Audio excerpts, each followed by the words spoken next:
Mis hermanos, vamos a abrir en Marcos, nuestra Biblia en Marcos capítulo 14.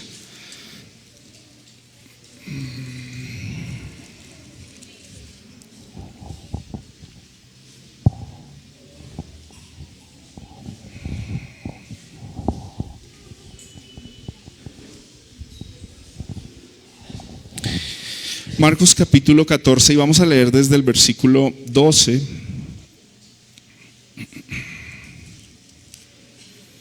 hasta el versículo 26. Marcos capítulo 14, versos 12 al 26. Vamos a estudiar esta porción de la escritura en esta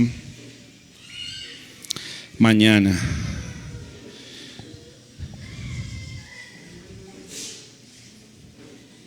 Bien, ¿estamos todos ahí para leer la palabra? Amén. Dice así la palabra del Señor: el primer día de la fiesta de los panes sin levadura, cuando se sacrificaba el cordero de la Pascua, los discípulos le preguntaron a Jesús: ¿dónde quieres que vayamos y hagamos los preparativos para que comas la Pascua?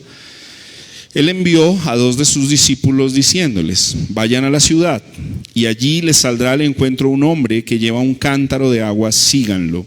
Y donde él entre, digan al dueño de la casa: el maestro dice, ¿dónde está mi habitación en la que pueda comer la Pascua con mis discípulos? Y él les mostrará un gran aposento alto, amueblado y preparado. Hagan los preparativos para nosotros allí. Salieron pues los discípulos y llegaron a la ciudad y encontraron todo tal como él les había dicho y prepararon la Pascua. Al atardecer llegó Jesús con los 12 discípulos y estando sentados a la mesa comiendo, Jesús dijo: en verdad les digo que uno de ustedes me entregará, el que come conmigo. Ellos comenzaron a entristecerse y a decir uno por uno: ¿acaso soy yo?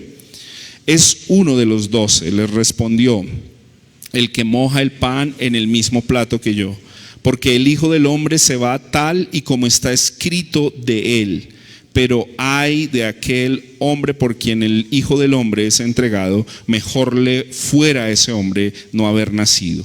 Mientras comían, tomó pan y habiéndolo bendecido lo partió, se lo dio a ellos y dijo: tomen, este es mi cuerpo. Y tomando una copa, después de dar gracias, se la dio a ellos y todos bebieron de ella. Y les dijo: esto es mi sangre del nuevo pacto, que es derramada por muchos. En verdad les digo que ya no beberé más del fruto de la vid hasta aquel día cuando lo beba nuevo en el reino de Dios. Después de cantar un himno, salieron para el monte de los olivos. Amén. Padre, oramos a ti en esta mañana rogando tu bendición también para el estudio de tu palabra. Te adoramos, Señor, al reunirnos, al congregarnos, te adoramos al cantar. También queremos adorarte al prestar toda nuestra atención a tu palabra. Instrúyenos, enséñanos, Señor, por favor. Corrígenos en lo que sea necesario. Pon el bálsamo de tu palabra en nuestros corazones para que podamos apreciar tu hermosura y tu santidad y para que podamos obedecerte, sujetos a la obediencia perfecta de nuestro Señor Jesucristo. Gracias, Señor, por tu palabra. En Cristo Jesús oramos. Amén y amén.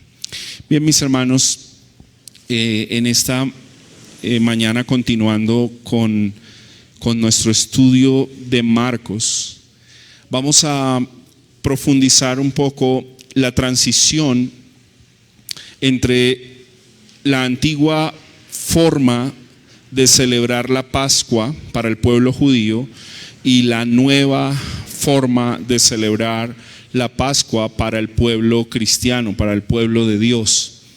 La escritura nos va a mostrar, digamos que abundante referencia, enseñanza, ilustración acerca de cómo se da esta transición y por qué hoy nosotros tenemos que celebrar esta nueva Pascua. ¿Por qué tenemos que participar del pan y por qué tenemos que participar de la copa? Que de hecho en este texto dice, esto es mi sangre del nuevo pacto, dice Marcos. Esta es la sangre del nuevo pacto. Y ese es el título que yo he querido poner al sermón en esta mañana, la sangre del nuevo pacto. ¿Cómo es que nosotros recibimos esta sangre del nuevo pacto? ¿Y cómo es que nosotros somos participantes de esta sangre ahora del nuevo pacto? Pero para ello tenemos que entender, mis hermanos, la transición que se ha dado desde la antigüedad. Y es muy importante que estemos hoy atentos a cómo es que se dio esto. Mis hermanos, quizás hoy, permítanme aclarar un poco, voy a hacer uso de una teología o tratar de hacer un compacto, una inserción entre lo que se llamaría una teología bíblica y una teología sistemática. La teología sistemática es la que a través de la historia del tiempo la iglesia ha ido sistematizando por temas para enseñarnos acerca de las verdades cristianas. Ahora, ¿de dónde se desprende la teología sistemática? Se desprende de la teología bíblica. ¿Qué quiere decir eso? Es ver todo lo que la Biblia en su panorama dice acerca de un tema específico. Entonces el tema de hoy que viene aquí inmerso en la narrativa de Marcos y que nosotros hemos trabajado verso a verso, semana tras semana, versículo por versículo como una serie expositiva. Hoy voy a hacer un recurso un poco diferente y ruego que ustedes sean pacientes y ruego que ustedes estén muy atentos porque quiero abrir un poco el panorama hacia otros textos de la Escritura para que podamos de alguna manera muy clara y contundente entender este versículo. ¿De acuerdo? Entonces quiero hacer esta aclaración porque vamos a estar viendo varios pasajes de la Biblia. Quiero que todos los niños estén muy atentos, que ayuden a buscar en la Biblia los pasajes y que tomen nota de aquello que no entienden para que luego corchen a sus papás en la casa. ¿Listo? Por la noche les pueden pedir una pizza, una hamburguesa y les dice: papá, explícame lo que Sebastián dijo porque no entendí. Solo entendí un poquito, pero quiero que tú me aclares un poco más. Y como sus papás y sus mamás son dotados por el Señor, ellos esta noche alrededor de una pizza o de una hamburguesa les van a explicar. ¿Listo? No se vale Coca-Cola para cuidar la salud. Se vale con jugo, pero sin azúcar. ¿Listo? O agua. O agua de panela, en el mejor de los casos. Pero vamos a estar todos muy atentos y vamos a ver cómo es que la Biblia teje este tema del nuevo pacto y de la sangre del nuevo pacto. Escúchenme muy bien la palabra que estoy usando. Cómo la Biblia teje este tema. ¿Quiénes saben tejer? ¿Quiénes saben tejer? Tenemos una experta en tejido aquí. Tatiana Romero teje crochet, ¿cierto? ¿Quién más teje? ¿Quién más teje? Olga es tejedora. ¿Quién más? Yo recuerdo que alguna vez en el colegio me hicieron porque no fue voluntario, en algún proyecto tuve que aprender a tejer una atarraya para pesca. Y era impresionante cómo hay que ir haciendo bien, entrando, saliendo, haciendo bien los nudos pertinentes, los tejidos. Pero si alguno llega a quedar mal, ahí, no sé si han visto alguna vez cuando ponen la atarraya y ella cae, todos sus tejidos están muy bien diseñados y cae y como con una perfección, casi como una cascada. Pero si llega a haber un mal tejido, hay problemas con la atarraya, ya visualmente y ya está mal, pero si queda mal además algo por un huequito, pues el pez se libra. Ahora, ¿por qué quiero usar esta ilustración? Porque hoy con este tema usted y yo deberíamos estar convencidos de la perfecta armonía de la Biblia, de cómo el Espíritu Santo es el autor de la Biblia y cómo Él ha entretejido los hilos de la historia redentiva que quedaron revelados en la Sagrada Escritura y que son para nuestro beneficio hoy y que son para que conozcamos a Cristo. Usted va a ver hoy cómo todos los tejidos apuntan a una sola persona. ¿Cuál es? Es Cristo. Entonces, para eso vamos a tener que salirnos un poquito de Marcos en este contexto. Ahora, lo primero que quiero que veamos es los preparativos para la Pascua, ¿cierto? ¿Cuál es la preocupación de los discípulos en esta escena? Miren que quien propone los preparativos para la Pascua no es el Señor Jesús. Quien propone o quien de alguna manera está como preocupado son sus discípulos. Ellos hacen la pregunta, miren esto, verso 17, al atardecer o cuando llegó el atardecer,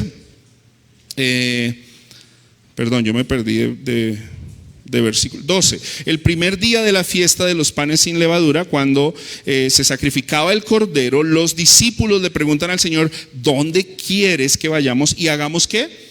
Los preparativos para la Pascua. Entonces la pregunta es: ¿por qué la Pascua tenía que tener unos preparativos? ¿Qué hacía tan importante esta fiesta que necesitábamos unos preparativos? Todos hemos hecho alguna vez una fiesta, una celebración, y sabemos lo que es hacer preparativos. Entonces, los discípulos están preocupados porque hay que hacer ¿qué? Unos preparativos. Entonces, quiero que veamos más o menos dónde está iniciando unas fracciones de la Biblia donde se nos muestra el tema de la Pascua. Quiero que me acompañen, por favor, en primera instancia, Deuteronomio capítulo 16. Vamos para el Antiguo Testamento. Deuteronomio capítulo 16. Aquí vamos a leer 8 versículos. Por favor, estemos muy atentos a la instrucción que se está dando aquí. Deuteronomio capítulo 16, fiesta de la Pascua. Miren esto: observarás o prestarás atención o estarás atento de el mes de ¿qué? Abib, mes de Abib, y celebrarás la Pascua al Señor tu Dios, porque en el mes de Abib, o sea, nos va a dar la razón por la que se celebra esta fiesta. El Señor tu Dios te sacó de Egipto, miren esto, de noche. Sacrificarás la Pascua al Señor tu Dios con ofrendas de tus rebaños y de tus manadas en el lugar que el Señor escoja para poner allí su nombre. No comerás la Pascua con pan con levadura. 7 días comerás con ella pan sin levadura, pan de aflicción, porque aprisa saliste de la tierra de Egipto, para que recuerdes todos los días de tu vida el día que saliste de la tierra de Egipto. Durante 7 días no se verá contigo levadura en todo tu territorio. De la carne que sacrifiques en la tarde del primer día no quedará nada para la mañana siguiente. No podrás sacrificar la Pascua en cualquiera de las ciudades que el Señor tu Dios te da, sino que en el lugar que el Señor tu Dios escoja para poner allí su nombre, sacrificarás la Pascua al atardecer, al ponerse el sol. O sea, cuando está anocheciendo, a la hora en que saliste de Egipto, lo asarás y lo comerás en el lugar que el Señor tu Dios escoja. Luego por la mañana regresarás a tu habitación. 6 días comerás pan sin levadura, y en el 7º día habrá una asamblea solemne para el Señor tu Dios. Ningún trabajo harás en él. Bien, aquí tenemos ya muchísima información. ¿De cuál fiesta? De la Pascua. A ver, si prestamos atención a la lectura, ¿qué había que hacer? ¿Cómo se preparaba esta fiesta?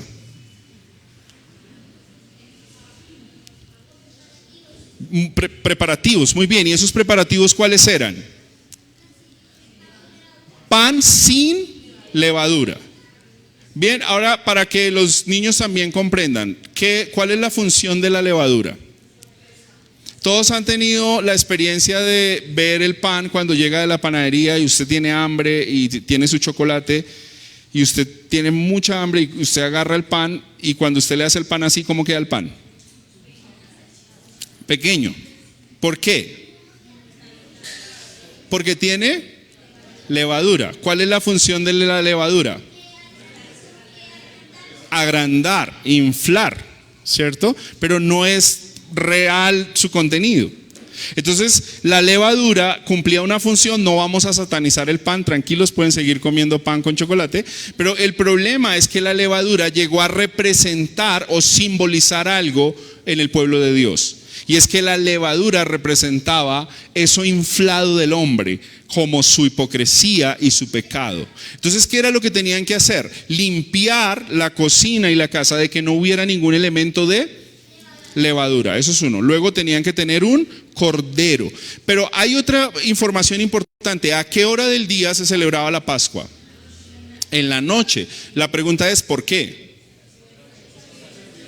Porque a esa hora salieron de Egipto, y como ellos salieron en la noche de la esclavitud de Egipto, tenían que celebrar eso. Entonces, estos son los preparativos. Ahora, Deuteronomio está muchísimos años atrás. O sea que a este momento, cuando Jesús está con sus discípulos, los discípulos están celebrando una fiesta que está vigente en medio del pueblo de Israel, porque el Señor así les dijo que lo tenían que celebrar. Acompáñenme a Éxodo capítulo 12, por favor.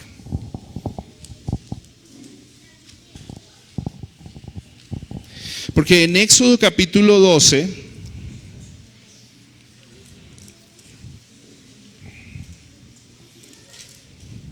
nos dice cómo nace la Pascua. Éxodo capítulo 12. ¿Bien? ¿Estamos ahí? Éxodo capítulo 12. En la tierra de Egipto, el Señor habló a Moisés y a Aarón y les dijo: este mes será para ustedes el principio de los meses. ¿Cuál es ese mes? El mes de Abib, pero que probablemente en la Biblia también aparezca como Nisán. Bien, ese es el calendario de los judíos. Bien, para este tiempo tendríamos que decir, ¿cuándo inicia el año para los judíos? Iniciaba en el mes de Abib. Este será el primer mes para ustedes. Ahora, ¿cuándo concuerda ese mes de Abib con nosotros? Para que nos identifiquemos, porque nuestro calendario es un calendario romano y nuestro calendario más o menos marzo-abril, sería el mes de Abib. Ahora, miren lo que el Señor les dice: ustedes, este será para ustedes el primer mes. Hablen, versículo 3, a toda la congregación de Israel y digan: el día 10 de este mes, cada uno tomará para sí, ¿qué tomará? Un cordero, según sus casas paternas, un cordero para cada casa. Pero si la casa es muy pequeña para un cordero, entonces él y el vecino más cercano a su casa tomarán uno según el número de personas. Conforme a lo que cada persona coma, dividirán ustedes el cordero. El cordero será un macho sin defecto de 1 año. Lo apartarán de entre las ovejas o de entre las cabras y lo guardarán hasta el día 14 del mismo mes. Entonces toda la asamblea de la congregación de Israel lo matará, ¿a qué horas? Al anochecer. Ellos tomarán parte de la sangre y lo pondrán en los 2 postes y en el dintel de las casas donde lo coman. Comerán la carne esa misma noche, asada al fuego, y la comerán con pan sin levadura y con hierbas amargas. Ustedes no comerán nada de él crudo ni hervido en agua, sino asado al fuego, tanto su cabeza como sus patas y sus entrañas. No dejarán nada de él para la mañana, sino que lo que quede de él para la mañana lo quemarán en el fuego. De esta manera lo comerán, ceñidas sus cinturas, las sandalias en sus pies y el cayado en su mano. Lo comerán como apresuradamente. Es la Pascua del Señor. ¿Por qué? Ahora nos va a dar la razón. Porque esa noche pasaré por la tierra de Egipto y heriré a todo primogénito en la tierra de Egipto, tanto de hombre como de animal. Ejecutaré juicios contra todos los dioses de Egipto, yo el Señor. La sangre les será a ustedes por señal en las casas donde estén. cuando yo vea la sangre, pasaré de largo. De hecho, de ahí viene la palabra Pascua, o en hebreo Pesach, que es como pasar de largo, pasar por alto. Y ninguna plaga vendrá sobre ustedes para destruirlos. Cuando yo hiera la tierra de Egipto, y este día será memorable para ustedes, y lo celebrarán como fiesta al Señor, lo celebrarán por todas sus generaciones como ordenanza perpetua. Bien, ¿este es el origen de qué? De la Pascua. Y miren que es interesante, porque el mandato dice que lo tendrán que celebrar de generación en generación. Entonces el mandamiento se ha cumplido. Estamos muy atrás. Éxodo está muy atrás con relación al tiempo del Señor Jesús. Muchos años. No quiero, para que los niños tengan una idea conmigo y se conecten. Es muchos años, 1000 años, 2000 años, muchos años que esto sucedió, que se instituyó la Pascua. Ahora miren lo interesante. ¿Quién era responsable de tomar el cordero y prepararlo para la familia? Aquí dice que lo tenían que hacer ¿cómo? Por casas paternas. Si había una responsabilidad paternal, el patriarca, el papá, tenía que buscar el cordero. ¿Cómo era ese cordero? Ayúdenme, niños, ¿cómo debía ser ese cordero? Sin defectos, sin mancha. Ese cordero tenía que ser limpio, perfecto. Y ese cordero era el que iba a ser preparado para la Pascua. Pero además tenían que hacer algo. Cuando sacrificaban el cordero, en una vasija recogían la sangre, y con esa sangre ¿qué hacían? Pintaban los marcos de las puertas. Ahora la pregunta es, ¿por qué pintaban los marcos de las puertas? Y les pregunto, ¿y quién mandaba el ángel de la muerte? Dios mismo. Entonces miren esto, presten mucha atención porque es importante. La Pascua fue diseñada para conmemorar lo que el Señor hizo, pero para ver el juicio de Dios sobre la tierra. Porque ¿cuál era el juicio de Dios en este momento específico? Cuando surge la Pascua, cuando el Señor instituye la Pascua. La muerte de los primogénitos. ¿Qué quiere decir eso? Todo hermano mayor iba a morir. Eso tiene una connotación importante en las culturas orientales, el tema de ser el primogénito. El juicio de Dios era contundente, el juicio de Dios venía. Y si la sangre, al pasar el ángel de la muerte, los dinteles no estaban con sangre, el ángel iba a entrar, ¿y qué iba a hacer? Emitir juicio, y moría el hijo mayor de la casa.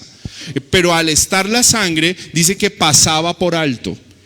Entonces la Pascua, miren esto tan importante, mis hermanos, conlleva tanto conmemoración como juicio. Y conmemoración en esos dos sentidos: el juicio de Dios para quienes no le obedecen, pero la protección de Dios para quienes le obedecen. Entonces la Pascua es una tradición muy importante que había que celebrar. Y miren que es impresionante. Cíñanse los lomos. ¿Por qué los judíos se ceñían la cintura? Es la idea de los lomos. Recuerden que la forma de vestir de los judíos era con túnicas, con telas. Y básicamente ellos se ceñían los lomos para dos cosas. Se ceñían los lomos para la guerra y se ceñían los lomos para recoger la cosecha. Ceñirse los lomos era que tenían que buscar literalmente un cinturón de tela y amarrárselo al lado para que la ropa que sobraba no sea de estorbo. Se ciñen, se ponen el calzado porque están listos ¿para qué? Para salir, y lo tienen que hacer de forma apresurada. Todo esto porque constantemente tendrían que estar recordando algo. Ellos tendrían que estar recordando que fueron ¿qué? Que fueron esclavos y que el Señor los liberó. Y cuando salieron ¿cómo? ¿Con los celulares en las manos, mirando redes sociales? No, ¿cómo tenían que salir? Rápido, apresuradamente, con prontitud tenían que salir. Y tenían que recordar esto. Ahora, comían el cordero, Untaban la sangre, comían pan sin levaduras y todas las especias aromáticas, las especias de aderezar la mesa tenían que ser como amargas, como vinagretas, fuertes. Y al comer esto y al untar con las especias el cordero, ellos tenían que recordar la amargura que habían vivido como esclavos, pero cómo Dios los había liberado de esa amargura. Amén. ¿Estamos hasta ahí entendiendo? Claro. Ese es el origen de la Pascua. Por eso el pueblo de Israel celebra la Pascua. Pero lo que yo quiero que además podamos ver, mis hermanos, es cómo siempre el Señor estableció todo bajo ese concepto de sangre y de animales sacrificados. Y por qué ellos tenían que hacer esto. Y cómo todo esto apunta ¿a quién? A Cristo. ¿Listo? Entonces vamos a ir ahora a Génesis capítulo 15.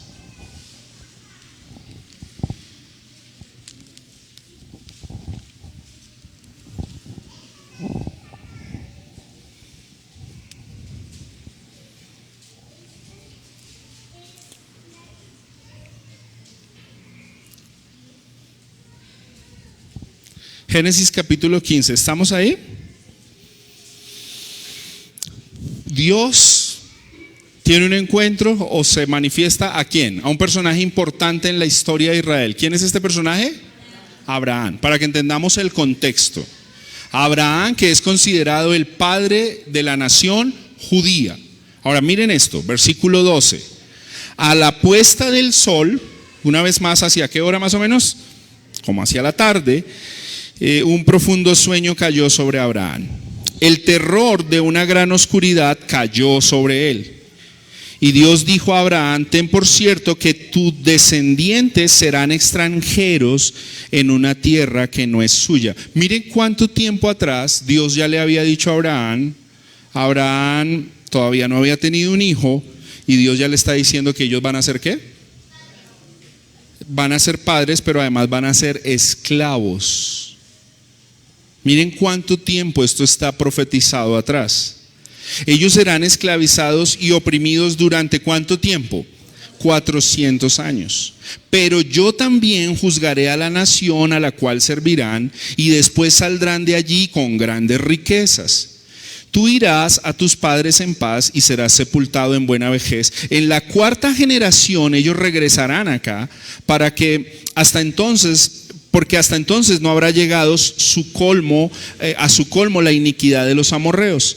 Y sucedió que cuando el sol ya se había puesto, hubo densas tinieblas y apareció un horno humeante y una antorcha de fuego que pasó por entre las mitades de los animales. En aquel día el Señor hizo un pacto con Abraham diciendo: a tu descendencia he dado esta tierra, desde el río de Egipto hasta el río grande, el río Éufrates, la tierra de los kenitas, los ceneos, los cadmoneos, los hititas, los fereceos, los refaitas, los amorreos, los cananeos, los gergeseos y los jebuseos. ¿Qué es lo que encontramos acá? Aquí hay una escena de pacto. La escena de pacto con un señor llamado Abraham. Miren que esto es bien interesante. Otra vez, aquí hay un derramamiento de sangre. Y permítanme explicar desde la parte más primigenia, desde nuestros padres, ¿sí? Desde nuestros ancestros, cómo es que funcionaba la forma de un pacto. Para que haya un pacto, tenía que haber ¿qué? Un sacrificio. Para que haya un pacto en la antigüedad, lo que tenía que haber era derramamiento de sangre. Entonces lo que hacían era partir los animales en dos y los ponían a un lado y los ponían al otro lado, y él tenía que pasar por la mitad. Bien, la idea es que el pacto fuera como bilateral, o sea, entre dos personas de igual condición. Por favor, présteme atención aquí. ¿Por qué tenía que haber sangre? De alguna manera, al sellar el pacto con sangre, lo que se estaba diciendo era que si alguno de los dos incumplía el pacto, tenía que entregar su propia vida. O sea que el pacto era algo que se tomaba en serio. Ahora, No tenemos todo el tiempo para profundizar en lo que aquí ocurre, pero sí quiero concluir lo siguiente con Abraham. Y es que el texto nos muestra que parece ser que Abraham no es muy competente para este pacto.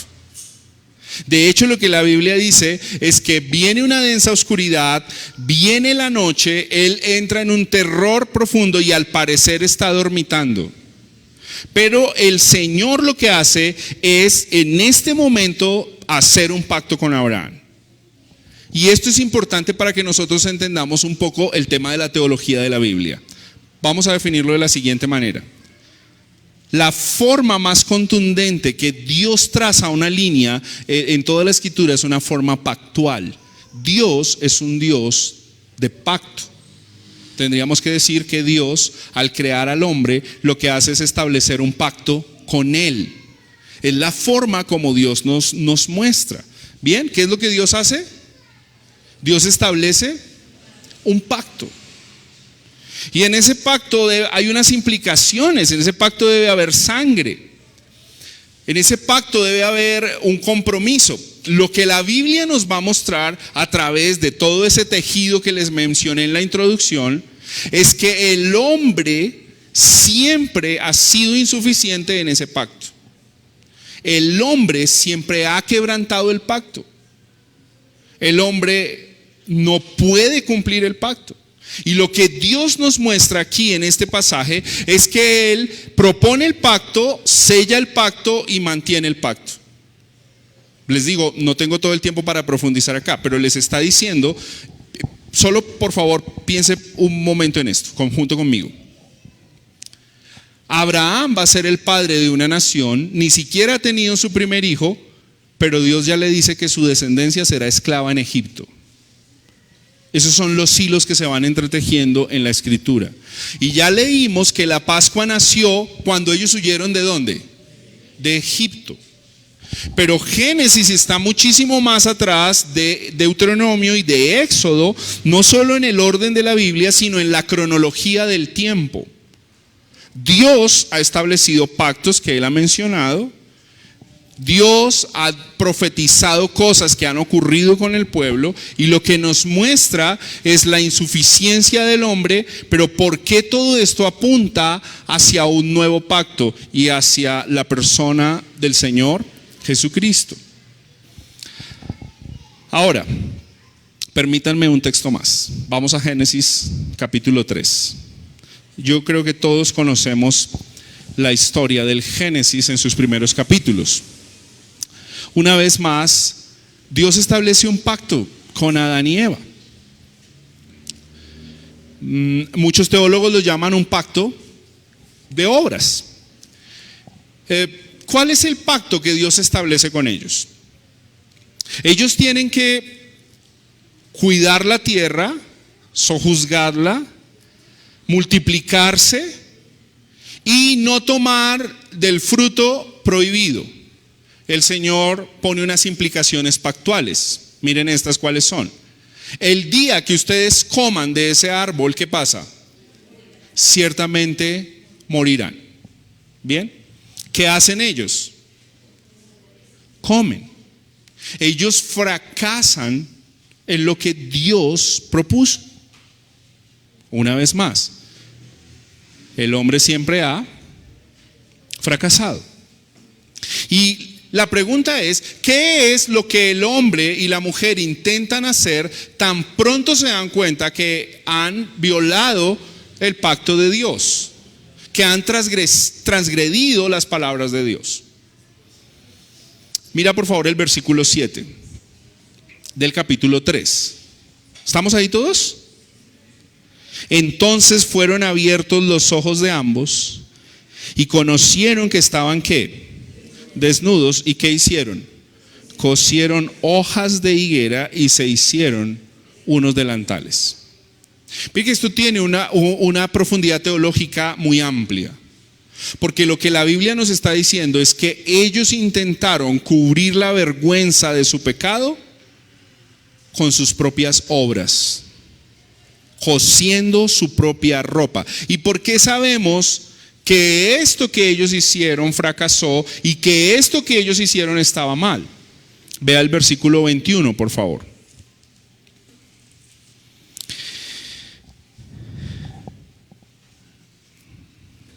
El Señor Dios hizo vestiduras ¿de qué? De piel para Adán y su mujer y los vistió. La pregunta es, hermanos, ayúdenme. ¿Por qué el vestido de Dios es diferente al de los hombres?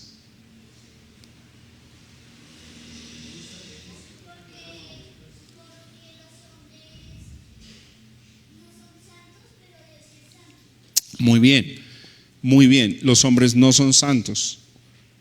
Dicho de otra manera, los hombres tienen su propia justicia e intentan hacer su propia ropa, y su propia ropa está como sucia, manchada. Pero Dios tiene una forma diferente de hacer vestidos. Yo les pregunto una vez más, ¿cuál es esa forma? ¿Qué implica el versículo 21 en la forma en que Dios vistió a Adán y a Eva? Sacrificio. O sea, ¿quién fue el que diseñó esta idea de que haya sangre en los pactos? Es Dios. Y Dios, claro, no nos dice aquí exactamente qué animal era, no vamos a especular en eso, pero lo que sí es cierto es que Dios mismo hizo un sacrificio. Y el sacrificio que hizo, lo hizo para vestirlos a ellos. Bueno, dicho de otra manera, ¿para cubrir qué? Su vergüenza, para cubrir su pecado. ¿Bien? Por último, ya nos vamos a salir del Antiguo Testamento, hermanos, tranquilos. Éxodo capítulo 24.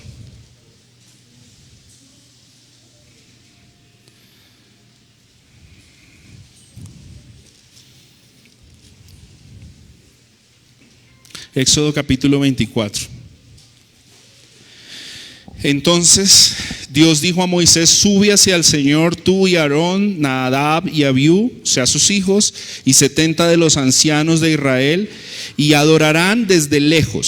Sin embargo, Moisés se acercará solo al Señor, ellos no se acercarán, ni el pueblo subirá con él. Moisés vino y contó al pueblo todas las palabras del Señor y todas las ordenanzas. Todo el pueblo respondió a una voz y dijo: haremos todas las palabras que el Señor ha dicho. Este es el contexto, hermanos, inmediatamente después de que el Señor en Éxodo capítulo 20 le da las tablas de la ley al pueblo. ¿Listo? Verso 4. Moisés escribió todas las palabras del Señor. Levantándose muy de mañana, edificó un altar al pie del monte con 12 columnas por las 12 tribus de Israel. Y envió jóvenes israelitas que ofrecieron holocaustos y sacrificios, novillos como ofrendas de paz al Señor. Moisés tomó la mitad de la sangre y la puso en vasija, y la otra mitad de la sangre la roció sobre el altar. Luego tomó el libro del pacto, el libro de la ley, y lo leyó a oídos del pueblo, y ellos dijeron: todo lo que el Señor ha dicho haremos y obedeceremos. Entonces Moisés tomó la sangre y la roció sobre el pueblo y dijo: esta es la sangre del pacto que el Señor ha hecho con ustedes según todas estas palabras. Amén. ¿Cuál es el escenario acá? A ver, si logramos ir conectando todo. Dios dio las tablas de la ley al pueblo, pero para sellar las tablas de la ley, que es la ley del pacto, otra vez hubo ¿qué? Sacrificio. Y en el sacrificio hubo rociamiento de sangre para sellar el pacto. Ahora, ¿cuál es la respuesta del pueblo en la parte contractual del pacto? ¿Cuál es la respuesta? Todo lo que la ley diga, obedeceremos. Listo. Ahora, hermanos, para ir cerrando el tema de los preparativos, yo les pregunto, viendo la historia de Israel, viendo la historia del pueblo de Dios, viendo la historia de la humanidad, yo les pregunto, ¿qué ha pasado con la humanidad respecto al pacto?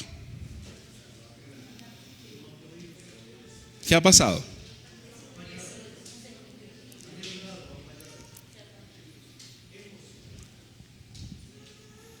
Todos hemos fracasado. ¿Qué pasó con Adán y Eva? Fracasaron. Fracasaron. ¿Qué pasó con Abraham? Fue faltante. ¿Qué pasó con Moisés y el pueblo de Dios? Fue faltante. Pero miren esto tan interesante, mis hermanos, para que volvamos a conectarnos con el tema. Al llegar la época de Jesús y el tiempo del cumplimiento, ellos siguen celebrando sin faltar la fiesta religiosa. ¿Qué les dice esto a ustedes? Saquen sus propias aplicaciones del sermón y sus conclusiones. ¿Qué les dice esto?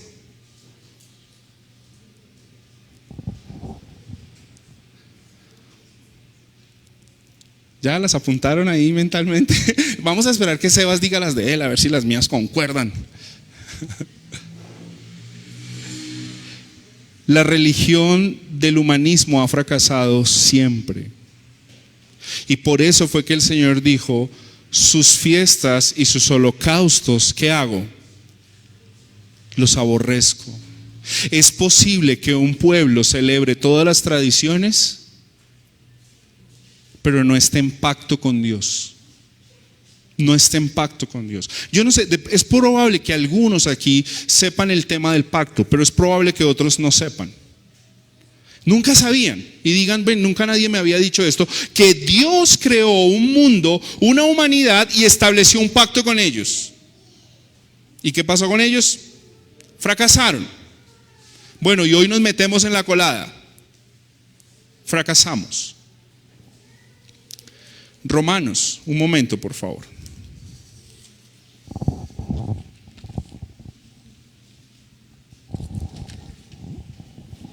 Ya les digo la cita porque este no lo tengo.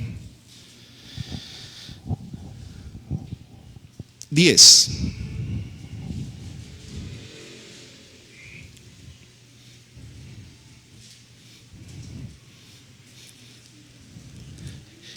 Mira cómo Pablo dice del pueblo de Israel respecto al pacto. Vamos a verlo. Hermanos, el deseo de mi corazón, dice Pablo, y mi oración a Dios por los judíos es para su salvación, porque yo testifico a su favor de que tienen celo de Dios. ¿Sí? Celebran todas las fiestas, celebran la Pascua, pero no conforme a un pleno conocimiento. Pues, desconociendo la justicia de Dios, ¿qué intentaron hacer? Establecieron la suya propia y no se sometieron a la justicia de Dios. Fracasaron. Y no entendieron que Cristo era el fin de esa justicia, de caducar esa forma pactual que ellos mismos habían tergiversado. Entonces, a mí me parece interesante, hermanos, hacer todo este panorama para entender la preocupación de los discípulos en Marcos por celebrar la Pascua. Recuerden, el Señor les había dicho: este templo va a quedar destruido. Jerusalén, como esta higuera, va a ser seca, maldecida. Jesús estaba dando todos los indicadores para decirles que toda la historia de Israel, que todo el tema pactual apuntaba ¿a quién? A Él. Mírenme a mí, mírenme a mí. Pero ellos están preocupados por los preparativos de lo religioso, sin entender el trasfondo real de esta fiesta. Ahora, hermanos, ¿qué es lo hermoso en todo esto? Es que aunque ellos tenían unos preparativos de la tradición, el Señor Jesús tenía en mente y en sus planes los preparativos de lo que sería el nuevo pacto. ¿En qué? En su sangre. Por eso les dice: ok, muchachos, vayan, tal cosa, tal indicación, una persona se la van a encontrar, pregúntenle, ahí va a haber un cuarto, un aposento alto, por favor, preparen absolutamente todo, siguiendo todas las indicaciones. Preparen el cordero, preparen el pan y hagan todo esto. Estando en la sala que habían preparado, ocurre una escena tremenda. que además nos muestra otra vez cómo se entreteje la armonía de la escritura y la profecía bíblica. Y es que Dios, dice el escritor bíblico, por boca de los profetas, su Santo Espíritu había profetizado que alguien lo iba a traicionar, que alguien lo iba a entregar. Y ese es, digamos, como el segundo escenario. Número uno, el primer escenario sería los preparativos pascuales, pero número dos, la identificación del traidor. La Biblia dice, por ejemplo, en el texto paralelo a Marcos, en Lucas, que Satanás entró en Judas Iscariote, que era uno de los 12. Uno de ustedes me entregará, les dice el Señor. Y saben, es interesante porque el Señor había pasado algunas fiestas pascuales con ellos, pero Lucas expresa que el Señor deseaba comerla con ellos. El Señor tenía un anhelo particular por esta Pascua que están celebrando en este momento. Bueno, deberíamos preguntarnos por qué. En el otro texto paralelo, que es Juan, el Evangelio de Juan, el Señor dice lo siguiente. Si usted quiere después leer eso, está en Juan capítulo 6. ¿No los escogí yo a ustedes y sin embargo uno de ustedes es diablo? La palabra diablo traduce adversario, traduce opositor. Juan capítulo 13 dice que Jesús se angustió en espíritu cuando fue a tener esta Pascua, y cuando entraron en la reunión, es como, no sé si le ha ocurrido a usted cuando tiene una discusión con alguien, usted sabe que tiene algo importante por hablar y las manos le están sudando un poco y se ponen una cita para comer algo o tomar un café y hablar, y usted está pensando, y cuando llegan y se sientan a tomar el café, usted espera que van a hablar un poquito, pero usted no se aguanta más y usted de una vez pone las manos sobre la mesa y dice, ok, vamos al grano. ¿Sí? ¿Les ha pasado? Bueno, de alguna manera lo que ocurre aquí es esto. Juan nos transmite la idea que Jesús está angustiado y que se sienta a la mesa. Ellos están preocupados por la Pascua, pero Jesús tiene su mente en otra preocupación y pone las manos en la mesa y dice, ok, uno de ustedes me va a entregar.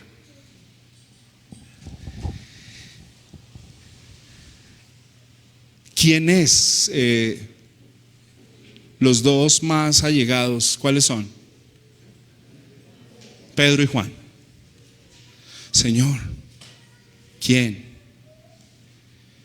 Y dice, y aquel que él amaba se recostó sobre su regazo, además porque la forma como los judíos participaban de la comida no es como nosotros, que nos sentamos a la mesa en comedores, ¿no? Ellos se sentaban en probablemente un tipo de alfombra y quedaban prácticamente acostados o recostados, y lo que hacían era mojar aún con su pan, mojaban la salsa del compañero probablemente, y esa forma de comer reflejaba total intimidad. Hermanos, uno de sus íntimos amigos, ¿qué hizo?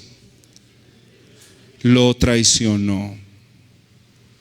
Y la Biblia dice en Juan 13 que después de comer, Satanás entró en Judas. Judas parecía diablo, pero no era diablo, pero luego el diablo entró en él, eso dice la Biblia. Y lo que me parece importante en esta historia y en este escenario, hermanos, lo mencioné hace 8 días y quiero recalcarlo hoy, es no perder el hilo conductor del plan soberano de Dios y la responsabilidad del hombre. Cuando nosotros hablamos de la soberanía de Dios, parece ser que nuestro pecaminoso corazón concluye, si Dios es soberano y hace todas las cosas, pues yo me cruzo de brazos y no hago nada. En última, si Dios escoge a todas las personas, si Dios prepara a todas las personas, pues ¿de qué me sirve a mí ser obediente o no serlo, o buscar a Dios o no buscarlo? Bueno, este escenario de este preparativo y de esta identificación del traidor nos muestra la belleza de las Escrituras y la armonía de las Escrituras. Nos muestra la soberanía de Dios y nos muestra la responsabilidad del hombre. ¿Sabes qué habló el Espíritu Santo por boca de David en el Salmo 41? Que es uno de los salmos que hemos estudiado los martes. Que en una de esas oraciones de David, angustiado y preocupado, ¿por qué? Por sus enemigos, porque lo traicionaban. El Salmo capítulo 41, verso 9 dice: aún mi íntimo amigo en quien yo confiaba, el que de mi pan comía, contra mí ha levantado su brazo. ¿Cuánto tiempo atrás el Señor por boca de David había profetizado la terrorífica acción de quién? De Judas.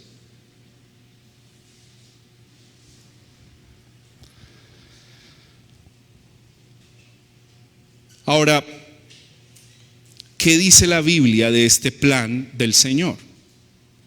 A mí me gustaría que ustedes me acompañen un momento a Hechos capítulo 2. Les dije que hoy íbamos a ver muchos versículos. Yo espero sepan perdonarme hoy, hermanos. Hechos 2:23.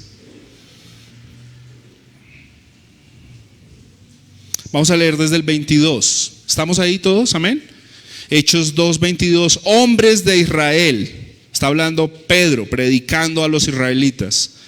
Escuchen estas palabras: Jesús el Nazareno, varón confirmado por Dios entre ustedes, con milagros, prodigios y señales que Dios hizo en medio de ustedes a través de él, tal como ustedes mismos saben, fue entregado, ¿por qué? Por el, ¿cómo dice? Por el predeterminado consejo ¿de quién? De Dios. Pero el texto no termina ahí, hermanos. De hecho, en la traducción bíblica que yo tengo hay una "y" que es una conjunción. Lo que está haciendo es juntar una idea con otra y dice: y ustedes lo clavaron en una cruz por manos de impíos y lo mataron. Hermanos, ¿qué es lo que está mostrando este texto? Esto está mostrando que la entrega, la traición del Señor Jesús estaba profetizada en la Escritura y hacía parte del plan de Dios. Pero esto también muestra que Judas consciente y voluntariamente entregó al Señor Jesús. Deliberadamente decidió entregarlo. Alguna vez escuché sobre un evangelio gnóstico o pseudoevangelio gnóstico llamado el evangelio de Judas. ¿Saben cuál es la conclusión de ellos? Que Judas era un buen hombre.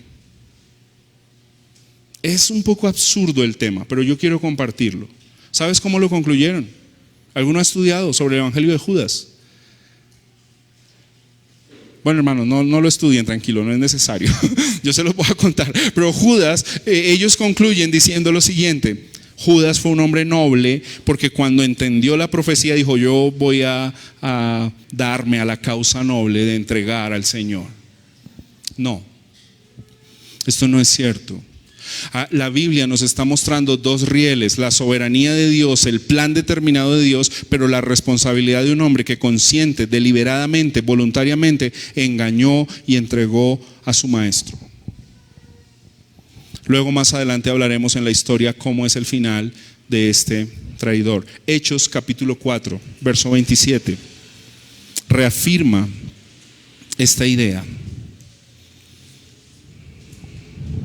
Hechos 4, 27 y 28, porque en verdad en esta ciudad se unieron tanto Herodes como Poncio Pilato junto con los gentiles y los pueblos de Israel contra tu santo siervo Jesús, a quien tú ungiste para hacer que cuanto tu mano y tu propósito habían predestinado que sucediera. Bueno, hermanos, ¿cuándo empezó este plan? ¿Cuándo creen que empezó el plan de los pactos y que el hombre iba a fracasar en los pactos?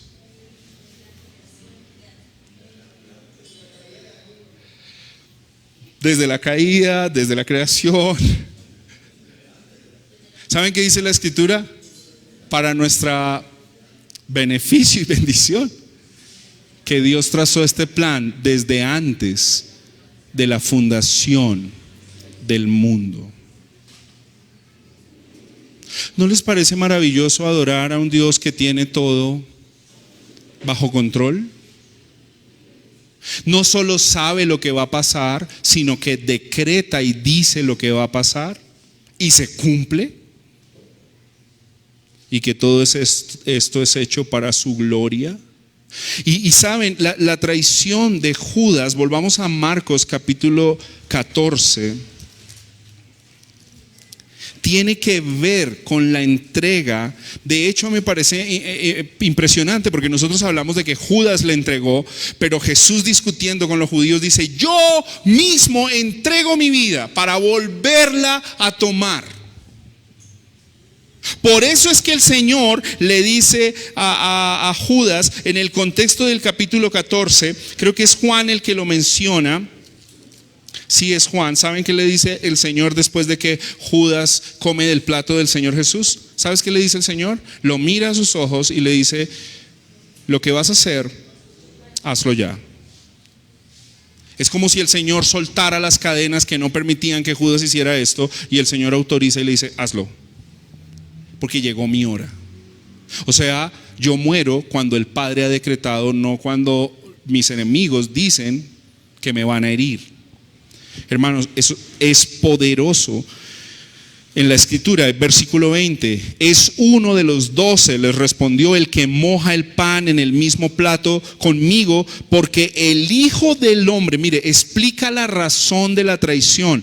El Hijo del Hombre se va tal y como ¿qué? Y como está escrito de él.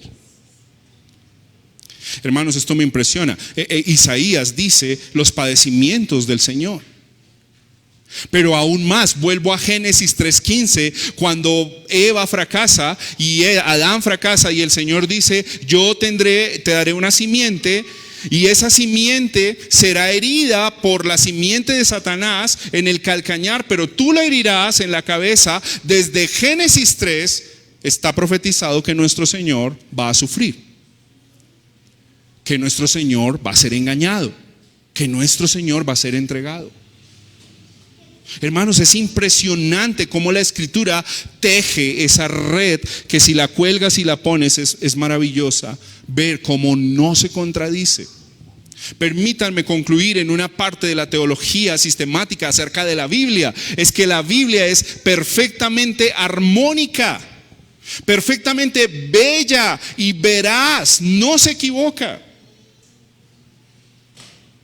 Estaba profetizado absolutamente todo, pero el Señor dice: es necesario que ocurra lo que el Señor planeó, pero ojo, porque ustedes no se salvan de su responsabilidad. Hermanos, y miren, este texto que acabamos de leer, Hechos, me impresiona junto con otro texto que lo vamos a estudiar más adelante, cuando la gente dice: entréguennos a Barrabás. ¿Recuerdan que hay una propuesta de que Pilato dice: es posible que liberen a Jesús, les voy a dar a escoger entre Jesús y Barrabás? Pero la gente, ¿qué escoge? A un pecador. ¿Y saben por qué, hermanos? Esto me parece tan fuerte y tan confrontante. Porque el capítulo de Hechos que dice que ustedes clavaron a Jesús en la cruz, yo siento que si mi Redentor no me ha salvado, yo estoy siendo señalado por ese versículo. Ese versículo dice Herodes, ese versículo dice Pilato, ese versículo dice los líderes de Israel, ese versículo dice luego los gentiles, ese versículo está diciendo todos ustedes clavaron a Jesús en la cruz. Además, hermanos,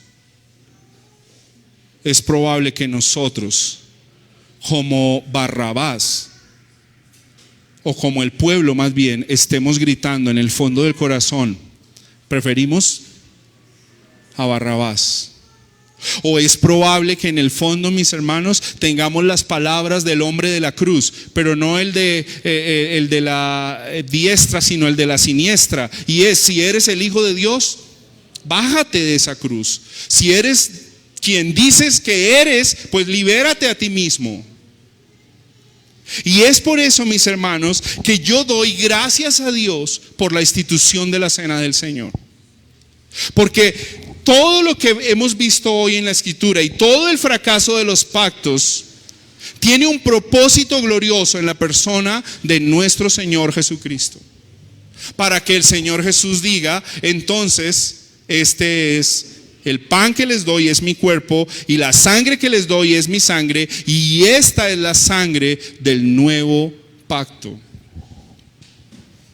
No es el pacto que hice con Adán, no es el pacto que hice con Israel, no es el pacto que hice con Abraham, es un nuevo pacto. ¿Y es en la persona de quién? Del Señor Jesús. Es por eso, mis hermanos, que cuando Juan Bautista está predicando contra esa generación de víboras que dice la Escritura, ve pasar al Señor Jesús y él dice lo siguiente: he ahí el Cordero de Dios que quita el pecado del mundo. Hermanos, en la celebración de la Pascua, esta es información ultra secreta que me pasaron unos rabinos judíos que yo leí en un libro. Dice lo siguiente: había 4 copas de vino que se tomaban durante la Pascua. Las copas contenían un poco más de cuarto de litro de vino, pero se mezclaban 3 partes de vino con 2 de agua. Las 4 copas que se bebían en momentos determinados de la cena eran para recordarles las 4 promesas de Éxodo capítulo 6.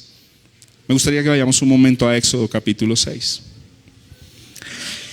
En cada parte de la cena ellos recordaban una promesa y tomaban la copa.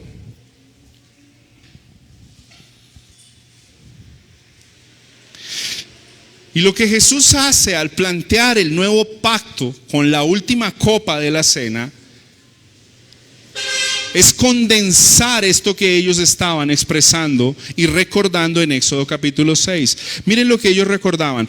Tomaban la primera copa y ¿qué recordaban esa noche? Yo os sacaré de debajo de las pesadas tareas de Egipto.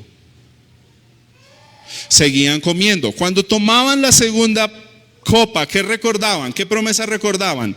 Yo os libraré de la servidumbre.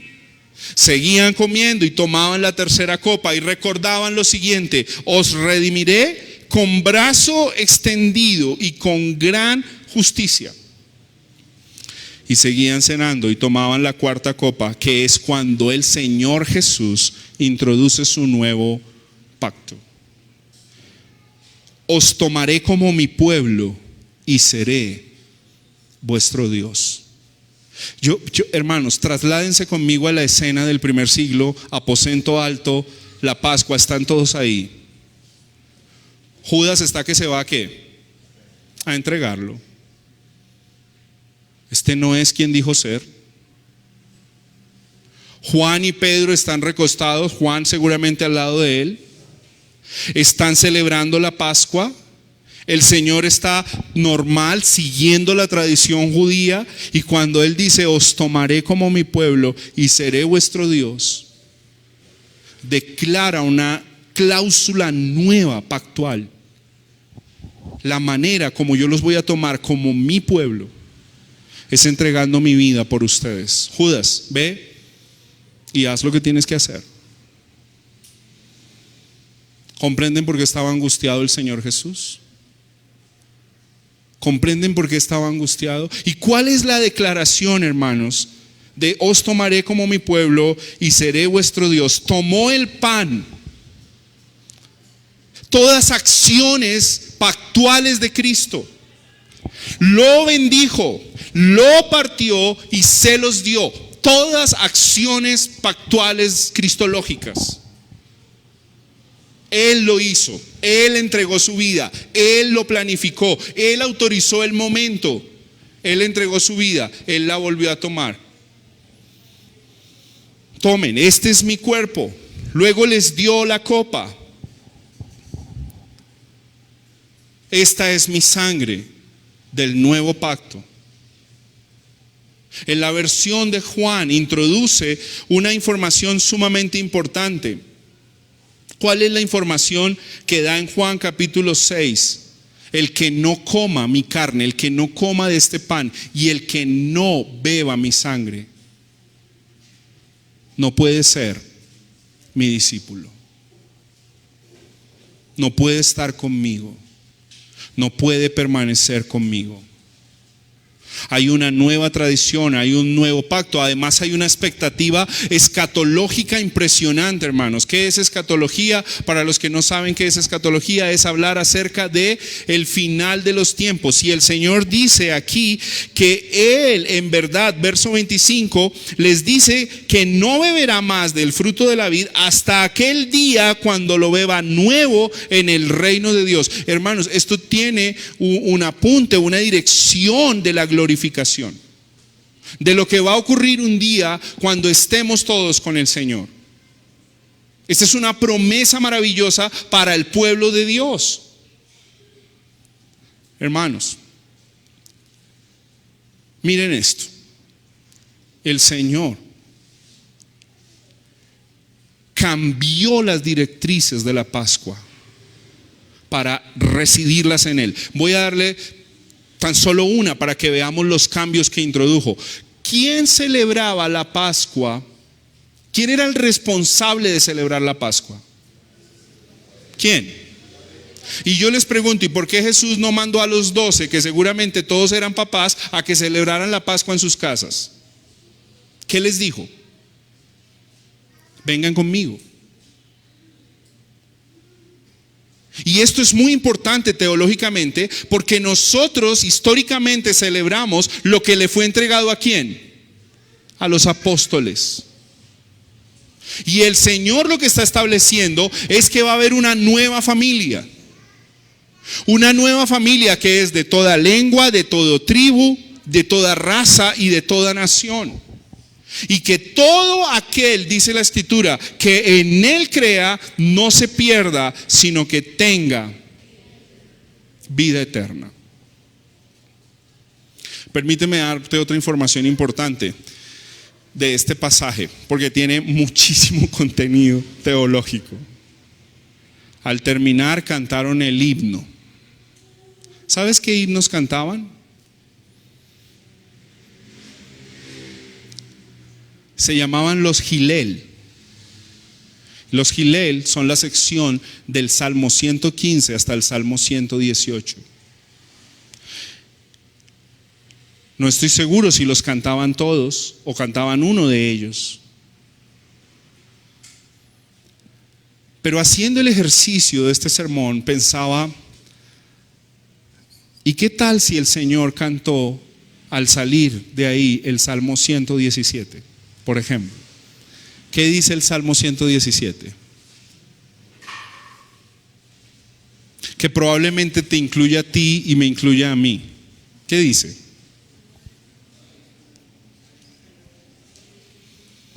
¿Quién lo quiere leer en voz alta? A ver.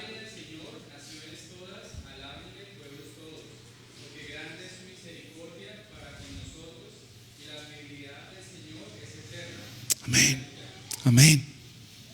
Hermanos, otra vez, metámonos en la escena. ¿Se imaginan terminar este escenario? Judas sale, se establece el nuevo pacto y cantamos el Salmo 117.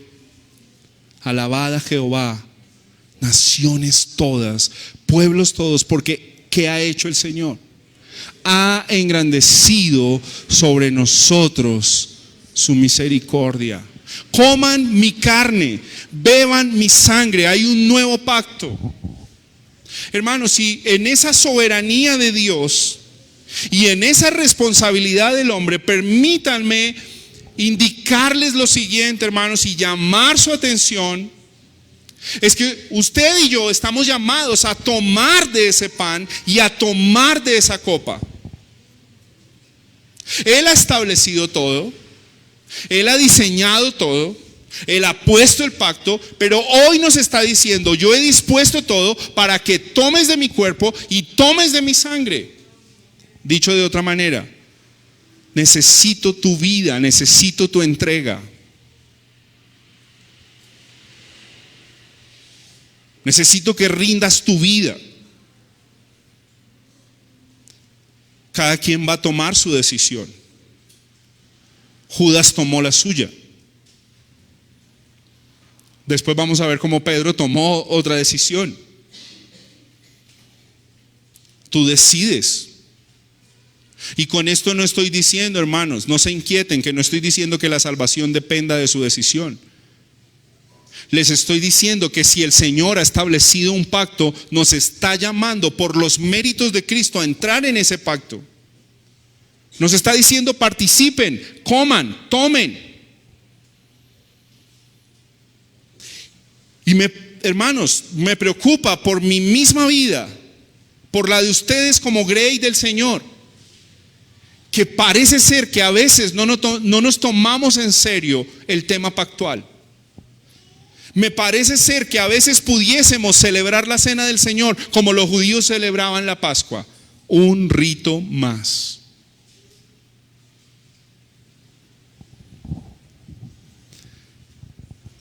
Permítanme mostrar una diferencia grande con el catolicismo romano en cuanto a la Eucaristía. Porque la Eucaristía no es dada para sacrificar a Cristo cada domingo.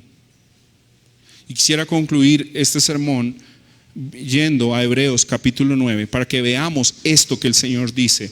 ¿Por qué celebramos nosotros la nueva Pascua en Cristo?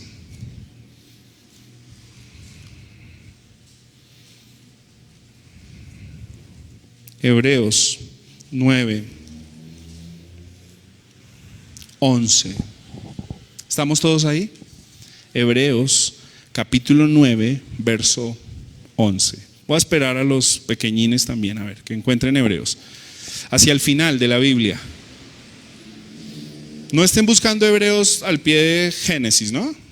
Eso. Los veo bien. Hebreos 9, 12. ¿Estamos ahí todos? Amén. Pero cuando Cristo apareció como sumo sacerdote de los bienes futuros a través de un mayor y más perfecto tabernáculo, no hecho con manos, es decir, no de esta creación, entró al lugar santísimo una vez para siempre, no por medio de la sangre de machos cabríos y de becerros, sino por medio de ¿qué? De su propia sangre, obteniendo, miren lo que obtuvo para nosotros, hermanos: redención eterna. Porque si la sangre de los machos cabríos y de los toros y la ceniza de la novilla rociada sobre los que se han contaminado santifican para la purificación de la carne, ¿cuánto más la sangre de Cristo, quien por el Espíritu eterno Él mismo se ofreció como? Niños, ¿se acuerdan cómo tenía que ser el cordero? Sin mancha. ¿Y cómo es este cordero, nuestro Señor Jesucristo? Sin mancha a Dios. ¿Qué hará Él entonces? Purificará nuestras conciencias de obras muertas. ¿Para qué, hermanos? Para servir al Dios vivo. Por eso Cristo es el mediador de un nuevo pacto, a fin de que, habiendo tenido lugar una muerte para la redención de las transgresiones que se cometieron bajo el primer pacto, los que han sido llamados reciban la promesa de la herencia eterna. Porque donde hay testamento, necesario es que ocurra la muerte del testador. Pues un testamento es válido solo en caso de muerte, puesto que no se pone en vigor mientras vive el testador. Por tanto, si aún el primer pacto Por tanto, ni aún el primer pacto se inauguró, ¿cómo? Sin sangre. Porque cuando Moisés terminó de promulgar todos los mandamientos a todo el pueblo conforme a la ley, tomó la sangre de los becerros y de los machos cabríos con agua y lana escarlata y hisopo, y roció él mismo a todo el pueblo diciendo: esta es la sangre del pacto que Dios les ordenó a ustedes. De la misma manera roció con sangre el tabernáculo y todos los utensilios del ministerio, y según la ley casi todo ha de ser purificado con sangre, y sin derramamiento de sangre no hay perdón.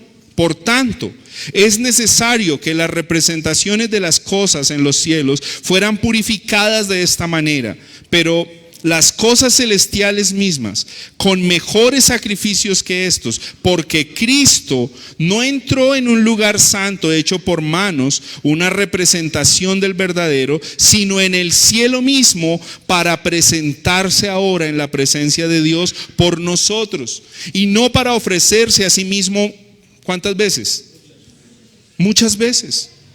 Como el sumo sacerdote entra al lugar santísimo cada año con sangre ajena. De otra manera, a Cristo le hubiera sido necesario sufrir muchas veces desde la fundación del mundo, pero ahora, una sola vez, en la consumación de los siglos, se ha manifestado para destruir el pecado por el sacrificio de sí mismo. Y así como está decretado que los hombres mueran una sola vez y después de esto el juicio, así también Cristo, habiendo sido ofrecido una vez para llevar los pecados de muchos, aparecerá por segunda vez sin relación con el pecado para salvación de los que ansiosamente lo esperan. Amén. Yo creo que esto no necesita explicación. Una sola vez y para siempre.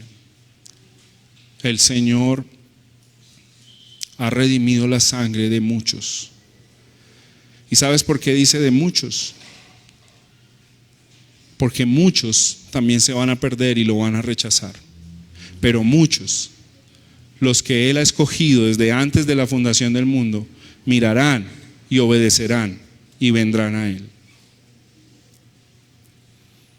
Mis hermanos, tomémonos en serio la sangre del nuevo pacto. Tomémonos en serio la sangre de Cristo, la obra de Cristo. Tomémonos en serio nuestro compromiso con Cristo. Tomémonos en serio nuestro compromiso al ser bautizados, al participar de la cena, al congregarnos, al obedecer, porque Él ha hecho esto para su gloria y para que nosotros sirvamos a un Dios vivo, que vive y reina por los siglos de los siglos. Apocalipsis termina diciendo que Él ha redimido con su propia sangre un pueblo para sí, de todo linaje y de toda nación. Quizás sea el himno Halel de la Pascua eterna de todas las naciones. Él ha llamado a un pueblo para sí. Amén. Estemos en pie y oramos al Señor. Hermanos, quiero ofrecer excusas por el tiempo excedido hoy en el sermón.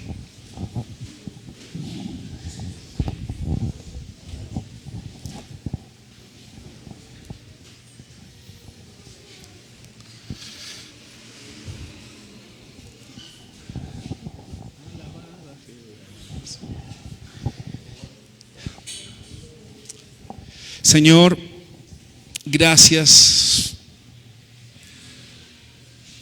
por ser nuestro Señor, por haber obedecido al Padre y haber hecho tienda entre nosotros. Habitaste entre nosotros, en medio de nosotros, y viniste a salvarnos y a redimirnos, entregando tu vida, Señor.